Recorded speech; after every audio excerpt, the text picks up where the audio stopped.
It took a lot of conversations, a lot of meetings between David, Rafa, the producers, myself, just trying to make sure that we were making an important movie, but also one that was fun to watch, and also one that showed Oakland in all of its glory. And Oakland's an extremely beautiful city, so we tried to do justice to that.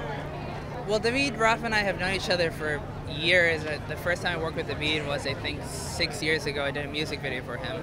And since then, we've done, I don't know, maybe 15 projects together. Then Rafa and myself did some theater stuff in New York. So there's a real history there. And obviously, David and Rafa have known each other for 20 years or so. So I think that it makes it effortless to step into a crew and step into a set and work with your friends and work with people you trust and people you know. And I know it sounds like a lot of people say that, but it really translates onto the film, I hope. It was just a group of friends trying to do some creative work. I hope they walk away with a lot of questions. I think that's what the movie is we're hoping the movie accomplishes, and I hope that it inspires a lot of meaningful conversation. And I think that people step away from this with a smile on their face and a curious mind and an open ear in order to be able to listen to what the person next to them thought about the movie and whether they agree or disagree about the many ideas in it. I hope it's a conversation starter. The most exciting, and that it's at this theater. I came to this theater almost every weekend when I was a kid. My dad would take me here. He lived right up the street. Like, you know, it's great. It's great to get to do it at home. We were trying not to make a film about issues. We just trying to tell the story honestly. And honestly, you use humor a lot in life, particularly in painful situations. So like it was important to us if we're using humor, even if it's as a coping mechanism, it has to be really funny, you know. And it's a Bay Area thing to turn the dial up to 11 as often as possible, right? So if something's going to be entertaining, let's make it really entertaining. If something's going to be terrifying, let's make it really terrifying. You know, we don't like to sit in the middle around here. I hope you enjoy it, and I hope it makes you feel or think something, and then I hope you are encouraged to go tell somebody about that. You know, have a conversation. So the best you can hope for is that conversation happens around a piece of art, right? I've been trying to learn about people's experiences that are not like mine.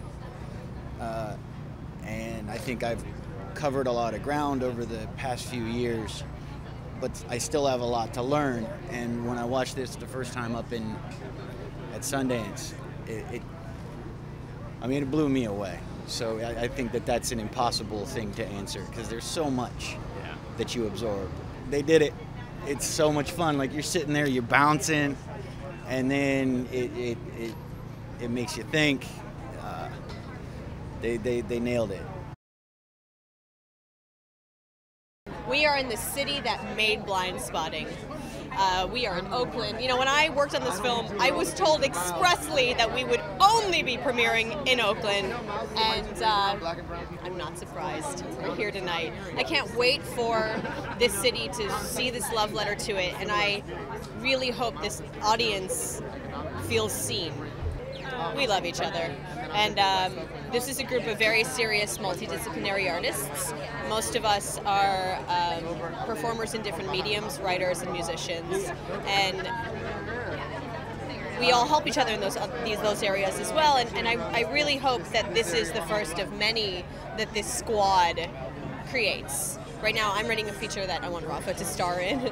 He's writing a feature that he wants Utkarsh to star in. Like there are many versions of how this little troupe will support each other and create. It is so refreshing to have a film that is based on nothing but the experience of the artists who've created it. It's incredibly timely, and even though the creation of this, the development of this started a decade ago, those themes are still really important, and we need to be talking about them. I hope this movie incites conversation. It's like the chemistry that we have, and David and Rafa, we've known each other a couple of years before. I did Hamilton with David, and they created that vibe because it was so laid back, and we were able to have the room to create just as much as, you know, Carlos, the director, and Rafa and David. So they allowed us to be comfortable and bring in our ideas too, which is awesome. It's awesome. Everybody wants a feel-good movie, but also a movie with a message, and I think that's what we need right now. And I just think it's great. I'm just excited that like my friends made a movie and I get to be in it and celebrate with them. Through the music, through the language, through the people and the colors and the way it's shot, Oakland is definitely a character. No, we're doing it at the Grand Leg, man. This is the place to do it. We've been coming to this theater our whole lives, so we had to do it here. We had to bring it back here first before we take it anywhere else. Chemistry is everything, man. Community shows, love shows, man. It bleeds into the camera. So I'm just so happy that we got such a great group of dedicated people who not only have either were or have now become really close friends, but who love the scripts and love the story and took Oakland seriously, took the story seriously, and they brought it to life in a beautiful, beautiful way. The same way we do it in real life, man. Hand in hand. Like, comedy is forever paired with drama and tragedy. It's a coping mechanism. It's how we deal with it, right? Comedy is tragedy plus time. We just have less time in a movie, so we do them back to back. But it's a great release valve, you know? We wrote it the way that we lived it. When something bad would happen in a male friendship, you lean on comedy to barrel roll out of the discomfort, and so we wanted to highlight that dynamic between David and myself in the film.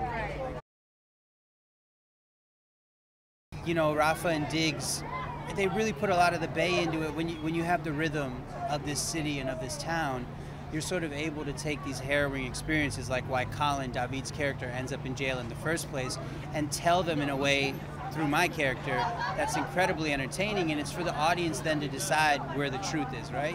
As a comedian, you always try and like, I'm gonna make you laugh, and then when you go home, that's when I want you to be like, wait, he said something that was kind of pertinent. Like, there might be some real truth in his words and his message, and maybe I should think about that. And I think that's what Rafa and David have done really well in this film, with the musicality of the language and blending genres. I think it's super entertaining, but people will hopefully talk about it for at least 15 to 17 minutes after the movie's done. Let's see.